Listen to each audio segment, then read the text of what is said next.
ने रावलपिंडी में GHQ में तकरीब थी आहे। आर्मी चीफ ऑपरेशन्स दौरान बहादुरी ॾेखारींदड़ फौजी जवाननि में एवॉर्ड विराया विया आहिनि। अवां ख़बर शेयर कयूं पिया। ब्रेकिंग न्यूज़ आहे। मादे वतन लाइ जान कुर्बान करे छॾण खां वधीक का बि शइ अज़ीम नाहे। आर्मी चीफ जो इहो चवणु आहे। अवां सां ख़बर शेयर कयूं पिया। आर्मी चीफ जो चवणु आहे त शहीदनि जूं कुर्बानियूं असांजो अज़्म मज़बूत कनि थियूं। शहीद ऐं गाज़ी क़ौमी हीरो आहिनि। क़ौम जी आज़ादी ऐं सलामती पंहिंजे बहादुर विढ़ाकनि जी कुर्बानियुनि जे करे ई आहे।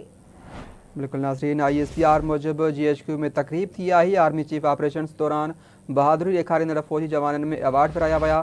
जॾहिं त आर्मी चीफ जो चवणु आहे त मादरे वतन लाइ जान कुर्बान करे छॾण खां वधीक का बि शइ अज़ीम नाहे। शहीदनि जूं कुर्बानियूं असांजो अज़म मज़बूत कनि थियूं। शहीद ऐं गाज़ी क़ौमी हीरो आहिनि। क़ौम जी आज़ादी ऐं सलामती पंहिंजे बहादुर विढ़ाकनि जी कुर्बानियुनि जे करे ई आहे। अवां खे अपडेट कयूं पिया। ब्रेकिंग न्यूज़ आहे। रावलपिंडी में GHQ में तकरीब मुनक़िद कई वई। आर्मी चीफ ऑपरेशन्स दौरान बहादुरी ॾेखारींदड़ फौजी जवाननि में एवॉर्ड विरहाया आहिनि।